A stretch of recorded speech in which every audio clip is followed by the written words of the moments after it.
wait for y'all to get up in here. What did we just witness? Hold up, hold up. Let me get it right. Clean out the garage, man. Clean out the garage. That's why I look like that. That's why I look like that. What did we just watch? We wait for y'all to get in here. Get in here. Take a seat. We gotta speak. We got to speak. All right, yo, that man. You know who it is. You know what it is, man. It's your boy Philly Fresh, aka the General here report for duty, man. Listen, first I want to apologize. I was not able to do the do's and don'ts. I was not able to do the pregame. I was not able to do the halftime. I've been out here working, man. I've been out here working. Hey, listen. First of all, before we get right into it, fresh factor today. Fresh factor today is, listen, they can tell you this, they can tell you a bust, they can tell you whatever they want to tell you. But at the end of the day, at the bottom line, it's all up to you. It is all up to you. You know that people have been clowning Jordan Davis. People have been saying, oh, we gonna get the Hurts. We going to get the Hurts. I gotta talk about the guy, man. I gotta talk about Jordan Davis real fast. People have been saying, oh man, he's out of shape. He's this, he's a bust. He don't look like no damn bust. He look like somebody that got a 5th-year extension and wants a damn contract. That block to save the Philadelphia Eagles. He ain't the only one that saved the day. But that block to save the Philadelphia Eagles was immaculate. I couldn't believe it, but it's crazy. When I seen Jordan Davis and Jalen Carter lined up, they kind of mixed in with the center. So that I'm like, yo, they about to run ball over. And lo and behold, they get the block. And not only that, he puts the cherry on top with a touchdown. With a touchdown? Come on now. I mean, it just don't get no better than that. It don't get no better than that. So when you look at the situation of, yes, I was ready to throw my phone. I was ready to break my TV. I was ready to do everything. Yo, what's going on with all of y'all? I was ready to do everything negative because the Philadelphia Eagles was not doing what they were supposed to do offensively. And to me, it was top of the list was play call. It was horrible. I don't know if Nick Sirianni or Jalen Hurts took the keys and say, you know what? Let me drive this. Let me drive this Lamborghini home. Because you obviously gonna get a DUI because you drunk Kevin Patullo. Now, if it was Kevin Patullo that was calling the plays in the second half, that's how you drive. In the words of Marcus, I can't remember his name, but Martin and Bad Boys, that's how you drive. From now on, that's how you drive. You don't wait till you go down 16 points to do that. But he did. And maybe that's something that he needed to show. Make sure y'all hit the like button for your boy.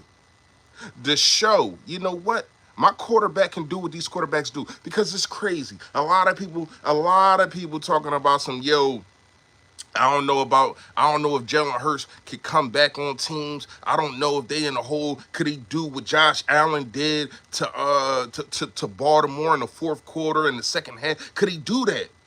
He showed that he could. He put on full display why he is a top 5 quarterback in the NFL, and he probably ain't 5. He probably ain't 5. So when you go into the situation and you look at it, the Philadelphia Eagles are 3-0, right? Not only are they 3-0, but they had an offensive explosion. Yes, only had 35 yards at the half. Jalen Hurts still didn't have a thrown touchdown. A.J. Brown had 1 target. I get it. But if you play like that for the rest of the season, first half and second half, can't nobody in the NFL beat us. Can't nobody in the NFL beat us, and then we talking about repeat. We talking about repeat if you gonna do that. Now, here's the adjustment that I'm glad that whoever made them, it was probably Stoutland. I don't know. But getting after Lane Johnson goes out and getting Matt Pryor out there, putting Fred Johnson in, he's just a bigger guy. Matt Pryor is really a guard, but Fred Johnson held his own to the fullest. And Jalen Hurts was out there willing and dealing. But this is what he could do, and this is why I was so frustrated with a lot of people saying, it's Jalen Hurts, it's Jalen Hurts, it's Jalen Hurts. Is it? Because he just proved today it's not. He just proved when you give me competent play calling, when you let me drive the damn boat, guess who gonna come out victorious? Huh? Listen, man, the Philadelphia Eagles are 3-0. This is a hard fought game. I gotta credit the defense immaculately. Immaculately, because when you look at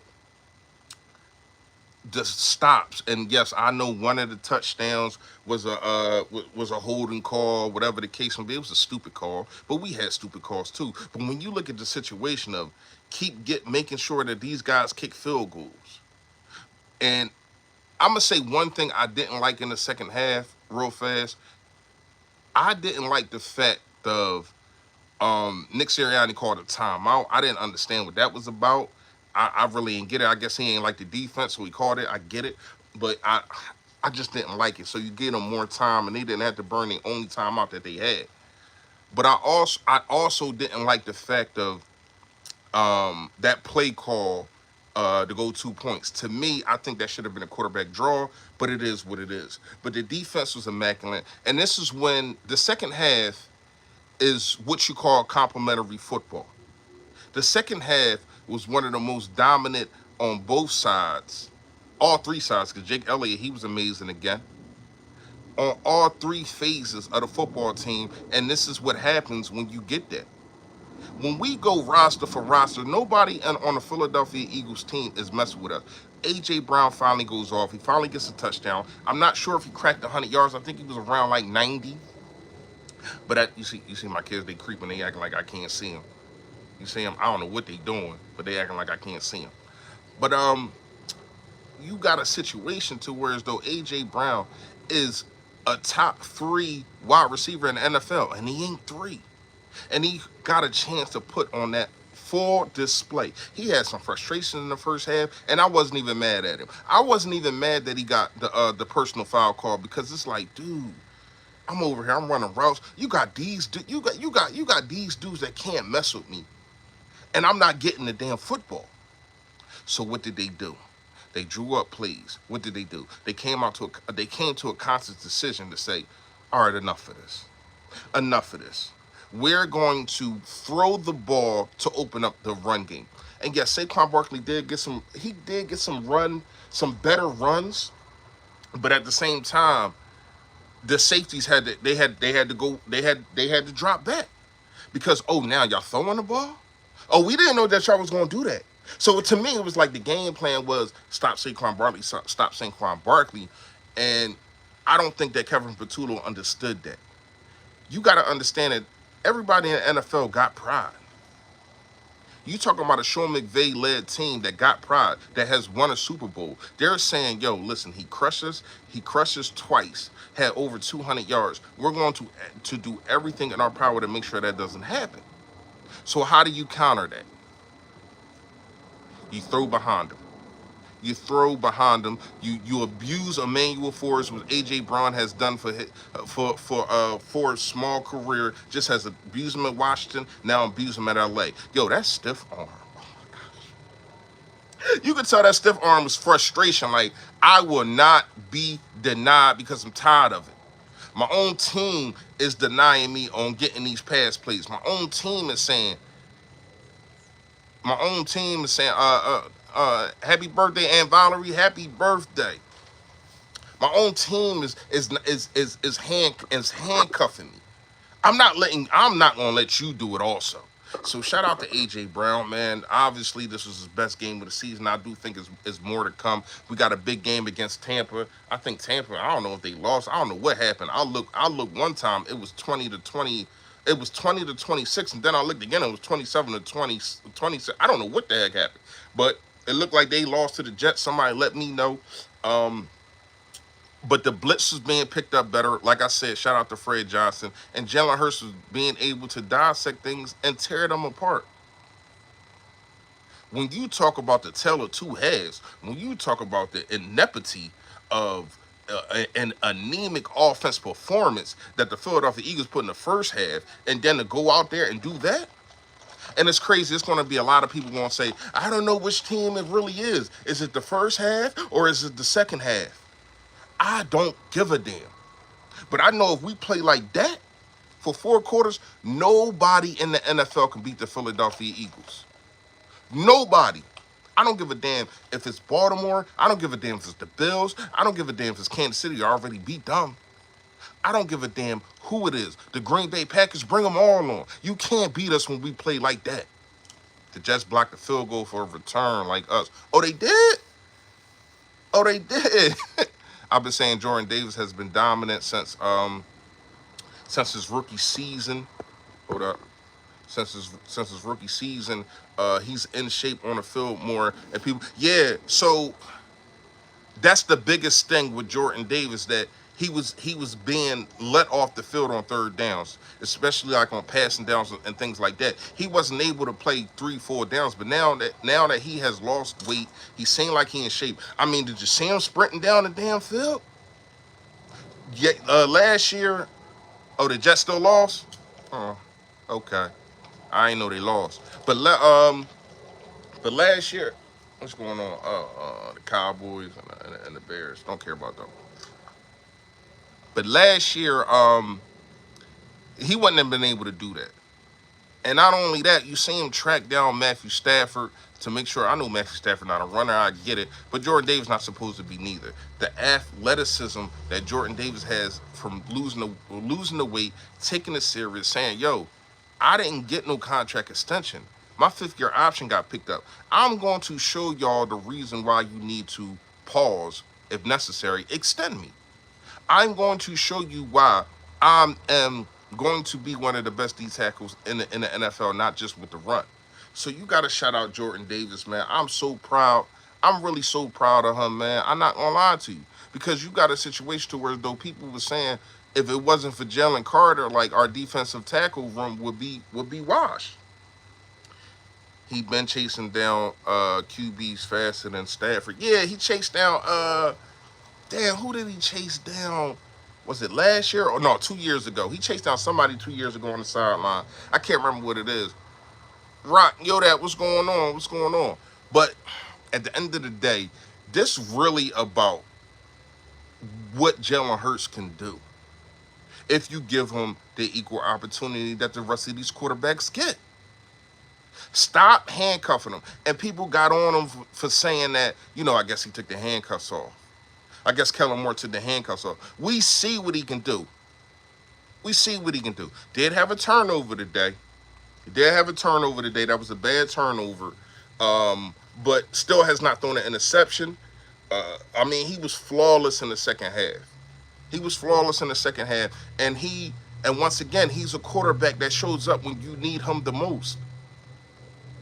And to me, that's not fair to Jalen Hurts to say, "Yo, we down 16. Now we need you to go win the game.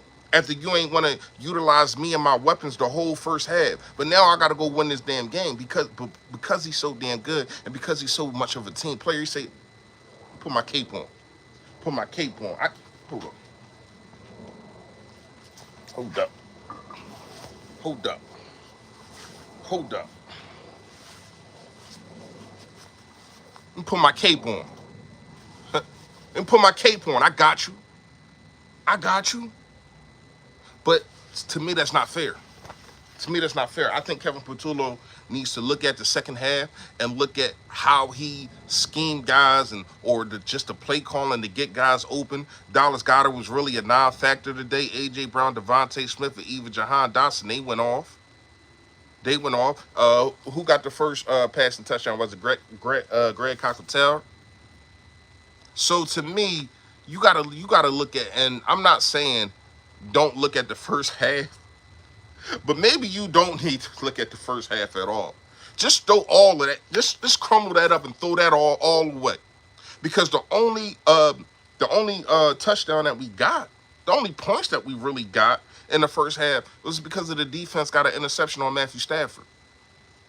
So to me, you crumble whatever that is the game plan that you had for the first half, you crumble that up, you throw that away, and you never look at it again.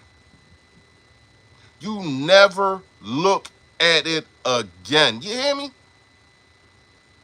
But man, I'm so proud of this team. And I ain't gonna lie. At the halftime, I ain't gonna lie, because like I said, man, I'm cleaning out my garage. I got all this stuff all in the you know what I mean? Like it's a whole lot going on. I'm gonna be ready to move real soon. So just trying to get things right, trying to get things together.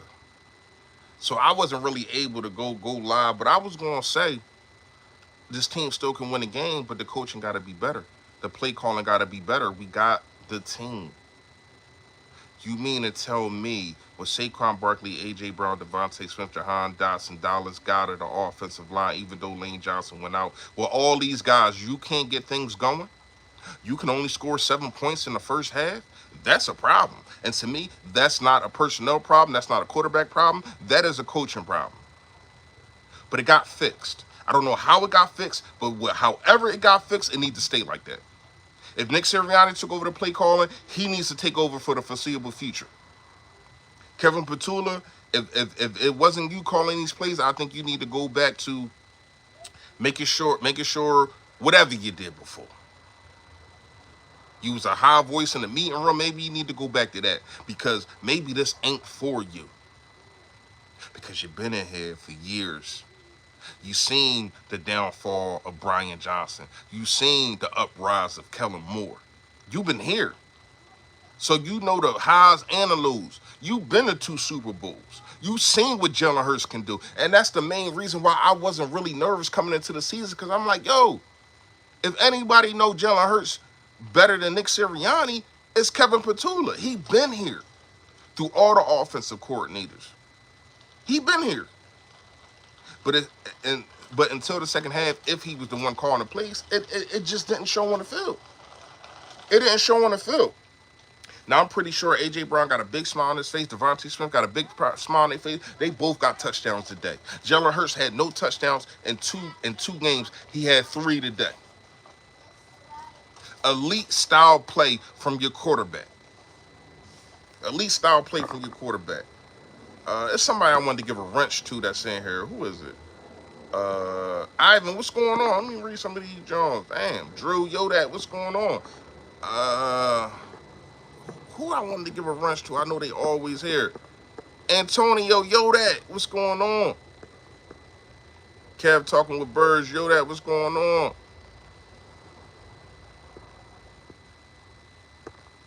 What's going on? Little Griffin. Oh, yeah. It's your aunt's birthday. Shout out to her. I hope she an Eagles fan because she got to win. She got to win for her birthday. Everything Carter does is because of Jordan Davis. People don't realize it when he gets stopped on the backfield. Jordan Davis is even there as the reason why he gets stopped. I would agree with you, D23 squad. I would agree with you, but it's to a certain extent. Because you remember the first game, Jalen Carter did not play. I mean, he was there. Jalen Carter did not play one snap. And Jordan Davis, he was on one. Jordan Davis was on one against the Dallas Cowboys. He was kind of unblockable. Didn't really get sacks, but he was right there on deck. He basically was the closest. He was the one that that got him, but didn't wrap him up. So we seen him without Jalen Carter, and sometimes Jordan Davis is in there without Jalen Carter also, because now you are proving that you got 2 defensive tackles that can just shut down the middle of that line. They can. And I ain't gonna lie to you. I know that, Howie Roseman, we're going to talk about this later on in the season, but I know Howie Roseman, his thing ain't paying the players on the defensive side, but Jordan Davis is going to want some money. You probably going to have to pay Jordan Davis and Jalen Carter at the same time now, because Jordan Davis is not playing, and that's scary for the NFL. I would like to see more of the edge rushers. It seems inept. I don't know what's going on with Jelix Hunt. I don't know what's going on with Nolan Smith. And the run game and the run stop got to get better. The first half, it just seemed like that they was running on at will, and the Rams was really not even a good running team. So when you face other teams that really can run it, we face Detroit, we face Minnesota. We're going to face Minnesota. We're going to face Tampa Bay. When you face the rest of these teams, some of the rest of these teams that got better running games, it's going to be a situation to where though you can get gashed. You can get gashed because they was gashing us. But other than that, man, like I love what I seen. We're gonna talk more, but I got a lot of work that I gotta do. I just want to come on here and talk about what I seen, man. Love all of y'all. Y'all already know. Stay Philly, stay fresh, y'all. Yo, that.